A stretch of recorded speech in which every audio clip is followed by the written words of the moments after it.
بسم اللہ الرحمن الرحیم۔ بسم اللہ الرحمن الرحیم۔ عزیز طلباء اور طالبات، السلام علیکم ورحمۃ اللہ وبرکاتہ۔ امید ہے کہ آپ لوگ خیر و عافیت سے ہوں گے۔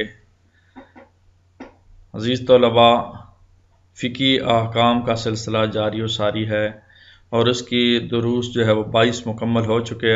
آج سبق نمبر 23 شروع کریں گے انشاءاللہ، اور سبق نمبر 22 میں ہمارے سبق کا عنوان اور ٹائٹل نجاسات ہی تھا، اور ذیلی ٹاپک جو ہے وہ کافر بھی رہا اور شراب بھی۔ تو یہ گزشتہ سبق کی بات ہے۔ آج کے سبق کی جو سبق نمبر 23 ہے، اس میں جو ہے وہ کلی عنوان نجاسات ہی رہے گا، اور ذیلی جو ہے وہ عنوان وہ شراب، اس کا ایک مسئلہ پیش کریں گے، مسئلہ نمبر 112، اور شراب کا مسئلہ یعنی شراب کے ٹائٹل کا آخری مسئلہ، جبکہ توضیح مسائل کا مسئلہ نمبر 112۔ پھر جو ہے وہ ٹائٹل تبدیل ہوگا، نجاست کھانے والے حیوان کا پسینہ۔ پھر اسی سبق میں نجاست ثابت ہونے کے طریقے کو بیان کیا جائے گا۔ تو بہرحال آئیں شروع کرتے ہیں۔ مسئلہ نمبر 112، نجاسات۔ اس کا ٹائٹل جو ہے وہ شراب ہے۔ تو شراب فقہ یہ شراب ہی ہوتی ہے عربی میں جو عام طور سے جو سے تیار ہوتی ہے، جو تھوڑا سا نشہ پیدا کرتی ہے، حرام ہے اور احتیاط واجب کی بنا پر نجس ہے، اور غیر فقہ یعنی طبی قواعد کے مطابق حاصل کردہ آب جو، جسے ماء شعیر کہتے ہیں، جس میں کوئی نشہ نہیں ہوتا، پاک اور حلال ہے۔ تو یہ بات سمجھ میں آ جانی چاہیے۔ فقہ جو نشہ آور ہوتی ہے وہ حرام ہے اس کا استعمال کرنا، اور جو میڈیکل کے رول کے مطابق ہو، آب جو ہو، ماء شعیر ہو، وہ پاک ہے اور اس کا استعمال بھی حلال ہے۔ نمبر 113 کی طرف بڑھتے ہیں، اور مسئلہ نمبر 13 میں نمبر 10 لکھا ہوا ہے۔ یہ 10 کیا ہے؟ یہ بار بار میں اس کو ذکر کرتا رہا ہوں مختلف مسائل میں، تو آج آخری اس کا حصہ ہے تو اس کو بھی پھر دوبارہ سے بیان کر دیتے ہیں۔ ہم نے نجاسات کا ٹاپک شروع کیا، تو اس نجاسات میں ہم نے 10 نجاسات شمار کی اور عنوان رکھے تھے۔ تو ان میں پہلا عنوان پیشاب، دوسرا پاخانہ، تیسرا منی، چوتھا مردار، پانچواں خون، چھٹا کتا، ساتواں سور، آٹھواں کافر، نواں شراب۔ تو آج آخری اور 10واں ہے نجاست کھانے والے حیوان کا پسینہ۔ تو انسانی نجاست کھانے کی عادت والے اونٹ کا پسینہ نجس ہے۔ یہ ذہن میں رہے۔ یہ مسئلہ نمبر 113 ہے، اور اس میں مختصر یہ بیان کیا کہ انسانی نجاست کھانے کی عادت رکھنے والے اونٹ کا پسینہ نجس ہے، اور احتیاط واجب کی بنا پر بقیہ حیوانوں کا پسینہ جسے انسانی نجاست کھانے کی عادت ہو وہ نجس ہے۔ مثلا گدھا بھی بعض اوقات کھاتا ہے یا اور کوئی جانور کھاتا ہے، تو ان کا بھی پسینہ نجس ہے۔ جی، تو اگلے مرحلے کی طرف بڑھتے ہیں۔ مسئلہ نمبر 114، نجاسات ٹائٹل ہے۔ مسئلہ نمبر 114 ہے، جو شخص فعل حرام سے جنب ہو اس کا پسینہ پاک ہے اور اس میں نماز صحیح ہے۔ جو شخص فعل حرام سے، اللہ کی نافرمانی سے بچنا چاہیے، لیکن نعوذ باللہ کوئی انسان گناہ گار ہو جاتا ہے اور حرام کا مرتکب ہوتا ہے تو اور فعل حرام انجام دیتا ہے، تو اس کا جو پسینہ ہے وہ پاک ہے اور اس میں نماز صحیح ہے۔ لہذا اس کا ہمیں پتہ ہونا چاہیے۔ جی، مسئلہ نمبر 115 ہے، اور مسئلہ نمبر 115 میں عنوان بھی بدل گیا ہے۔ عنوان یہ آیا ہے کہ نجاسات میں ہی ایک عنوان ذیلی ہے، نجاست ثابت ہونے کے طریقے۔ یہ میں نے سائڈ پہ اسی وجہ سے لکھا ہے کہ یہ عنوان ہے تو عنوان کو علیحدہ ہونا چاہیے۔ ہر چیز کی نجاست 3 طریقوں سے ثابت ہوتی ہے۔ 3 طریقے ہیں نجاست کو ثابت کرنے کے لیے، یا نجاست جس سے ثابت ہوتی ہے۔ اول یعنی پہلا طریقہ جو ہے، خود انسان کو یقین ہو یا عاقلانہ روش کی بنا پر اطمینان ہو کہ فلاں چیز نجس ہے۔ اگر کسی چیز کے متعلق محض گمان ہو کہ نجس ہے تو اس سے پرہیز کرنا لازم ہے۔ انسان کو کنفرم ہونا چاہیے خود جو عقلائی روش ہے اس کے مطابق، اور اطمینان ہو کہ فلاں چیز جو ہے وہ نجس ہے۔ اگر کسی چیز کے متعلق محض گمان ہو کہ نجس ہے تو اس سے پرہیز کرنا لازم نہیں ہے۔ بس احتمالات کی بنیاد پر، گمان کی بنیاد پر پرہیز لازم نہیں ہے۔ لہذا قہوہ خانوں، ہوٹلوں میں جہاں لاپرواہ لوگ اور ایسے افراد کھاتے پیتے ہیں جو نجاست و عہرت کا لحاظ نہیں کرتے، کھانے کی صورت یہ ہے کہ جب تک انسان کو اطمینان نہ ہو جو کھانا اس کے لیے لایا گیا ہے وہ نجس ہے تو اس کے کھانے میں کوئی حرج نہیں ہے۔ یعنی جب تک ان کو کنفرم نہ ہو کہ یہ کھانا نجس ہے تو اس کے کھانے کے پاک ہونے میں کوئی شک نہیں ہے، یعنی وہ کوئی حرج نہیں ہے، وہ پاک ہی تصور کیا جائے گا۔ تو خود یقین حاصل کرنا ضروری ہے، صرف احتمال کی بنیاد پر اس کو نجس نہیں قرار دیا جا سکتا۔ یہ پہلا طریقہ۔ آئیں دوسرے طریقے، مسئلہ نمبر 115 ہی جاری ہے۔ تو اس مسئلے کا دوسرا پارٹ یا دوسرا حصہ اور طریقہ نمبر بھی 2، کسی کے پاس کوئی چیز ہو اور اس چیز کے بارے میں کہے کہ نجس ہے، مثلا کسی شخص کی بیوی یا نوکر یا ملازمہ کہے کہ برتن یا کوئی دوسری چیز جو اس کے پاس ہے نجس ہے تو وہ نجس شمار ہوگی۔ بس کسی ایسے معتبر شخص کا کہہ دینا ہی کافی ہوتا ہے کہ فلاں چیز نجس ہے تو اس کے نجس ہونے میں کوئی شک نہیں ہونا چاہیے۔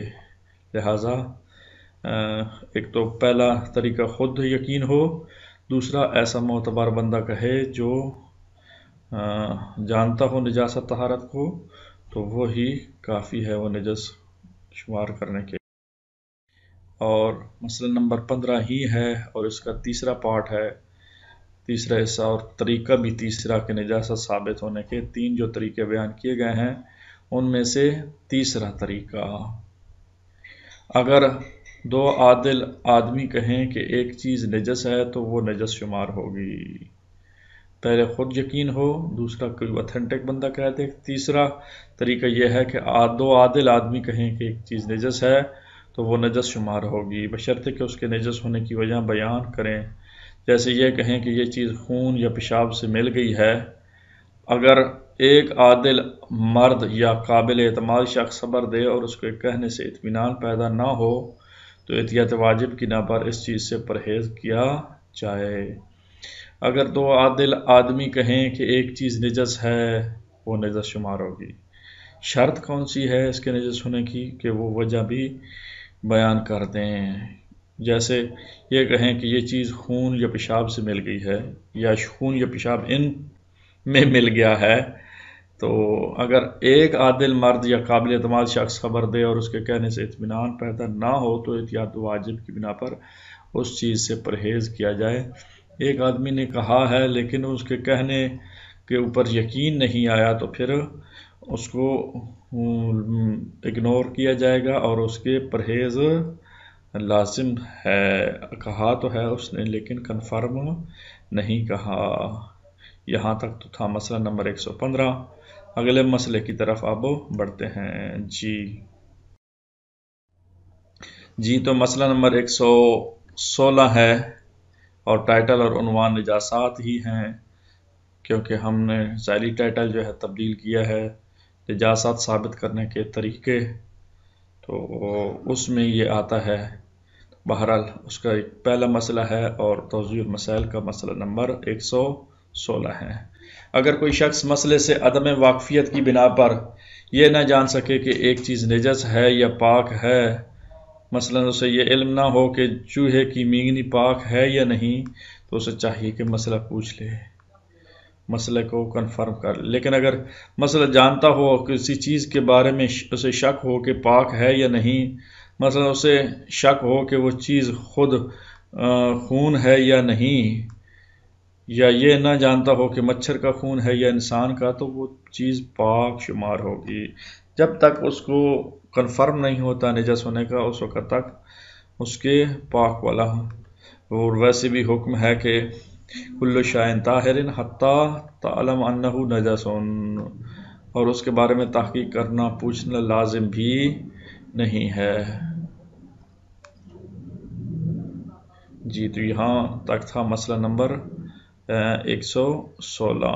جی اب آئیں آج کے سبق کا خلاصہ آپ کی خدمت پہ پیش کرتے ہیں، اور پھر جو ہے وہ اس کی تمرین کو ہم حل کرنے کی کوشش کریں گے. تو آج جو ہے ہم نے مسئلہ نمبر 112 پڑھا، جس میں شراب کے مسئلے کو پڑھا کہ جو جو سے تیار ہوتی ہے اور اس میں نشہ ہوتا ہے وہ حرام ہے، اور جو سے شراب جو تیار ہو لیکن اس میں نشہ نہ ہو، یا وہ میڈیکل رول کے مطابق بنائی گئی ہو، طبی قوانین کے قاعدے کے مطابق بنائی گئی ہو، تو پھر وہ پاک ہے. اور مسئلہ نمبر 113 پڑھا، اس کا ٹائٹل نجاست کھانے والے حیوان کا پسینہ تھا، اور اونٹ کا پسینہ جو انسانی نجاست کھاتا ہے وہ نجس ہوتا ہے. اور مسئلہ نمبر 114 پڑھا کہ جو شخص فعل حرام انجام دیتا ہے اس کا پسینہ پاک ہوتا ہے اور اس کی نماز بھی صحیح ہوتی ہے اس کے ساتھ. اور مسئلہ نمبر 115 ہم نے پڑھا، جس میں ڈیٹیل سے ہم نے پڑھا کہ نجاست ثابت ہونے کے 3 طریقے ہیں. تینوں طریقے ہم نے پڑھے. تینوں طریقوں میں طریقہ نمبر اول جو ہے خود انسان کو اطمینان ہو، طریقہ نمبر 2 جو ہے وہ کوئی ایسا شخص جیسے ملازم، نوکر وغیرہ جو اس کام میں مشغول ہو وہ بتائے کہ یہ نجس ہے. تیسرا طریقہ کہ 2 عادل اشخاص گواہی دیں کہ یہ نجس ہے، تو پھر وہ نجس شمار ہوگی. اور مسئلہ نمبر 116 آپ کی خدمت پہ یہ ہے، آپ کے سامنے نظر آ رہا ہوگا اسکرین پر، کہ اگر کوئی شخص مسئلے سے عدم واقفیت کی بنا پر یہ نہ جان سکے کہ ایک چیز نجس ہے یا پاک، مثلا اسے یہ علم نہ ہو کہ وہ چوہے کی مینگنی پاک ہے یا نہیں، تو اسے چاہیے کہ مسئلہ پوچھ لے. مسئلہ اگر معلوم نہیں تو مسئلہ پوچھے. لیکن اگر مسئلہ جانتا ہو لیکن کسی چیز کے بارے میں اسے شک ہو کہ پاک ہے یا نہیں، اسے موضوع منتخب کرنے میں مسئلہ آ رہا ہے، اسے شک ہو کہ وہ چیز خون ہے، خون مچھر کا ہے یا انسان کا ہے، تو وہ چیز پاک شمار ہوگی، اور اس کے بارے میں ریسرچ کرنا جو ہے وہ آپ پر لازم بھی نہیں ہے. یہ مسئلہ نمبر 116 آج ہم نے پڑھا. یہاں تک تو تھا آج کے درس کا خلاصہ. آئیں اب تمرین کی طرف بڑھتے ہیں. تمرین میں 4 سوالات ہیں، اور آج ہم نے سوالات کا پیٹرن جو ہے وہ چینج کیا ہے، اور سوالات کو پہلے تو تفصیلی ہوتے تھے، آج جو ہے وہ مختصراً رکھے ہیں کہ آپ نے شارٹ کٹ جواب دینا ہے. صرف ایک لفظ لکھ کر خالی جگہ پہ جواب مل جائے گا. تو یوں بھی کہہ سکتے ہیں فلنگ دی بلینکس، یہ خالی جگہیں پر کریں. تو آج یہ ہے پہلا سوال جو ہے جس کی خالی جگہ موجود ہے کہ نجاست ثابت ہونے کے طریقے یہاں لکھنا ہے. 1 2 3 4 5 6 کتنے ہیں؟ وہ ایک ڈیجٹ لکھنا ہے، ایک فگر لکھنا ہے. مثلا 8 ہیں، 7 ہیں، 4 ہیں، 3 ہیں، جو بھی ہیں وہ لکھنے ہیں. اور اسی طرح سوال نمبر 2 ہے کہ انسانی نجاست کھانے کی عادت والے اونٹ کا پسینہ جو ہے یہاں بھی لفظ لکھنا ہے، حلال ہے، حرام ہے، پاک ہے، نجس ہے، کیا ہے یہ لکھنا ہے. اور ان میں سے ایک لکھنا ہے، یہ سارے نہیں لکھنے میں نے۔ اچھا، اگر سوال نمبر 3، تیسرا سوال، اگر 2 عادل آدمی کہیں کہ ایک چیز نجس ہے تو وہ یہاں خالی جگہ ڈاٹس لکھے ہوئے ہیں، فلنگ دی بلینکس کرنی ہے، تو وہ چیز جو ہے وہ حلال شمار ہوگی، حرام ہوگی، پاک ہوگی، نجس ہوگی، کیا ہوگی، یہ آپ نے لکھنا ہے۔ اور آخری سوال یہ ہے کہ فقہ جو عام طور سے جو سے تیار ہوتی ہے، جو تھوڑا سا نشہ پیدا کرتی ہے، وہ حلال ہے، حرام ہے، نجس ہے، پاک ہے یا نشہ آور ہے، کیا ہے، کیا لکھیں گے؟ جو بھی بہرحال آپ کے اس سے ریسرچ ہے اس سبق سے، وہ آپ ان کے خالی جگہیں پر کر دیں۔ آج کے لیے اتنا ہی کافی۔ اللہ نگہبان، خدا حافظ۔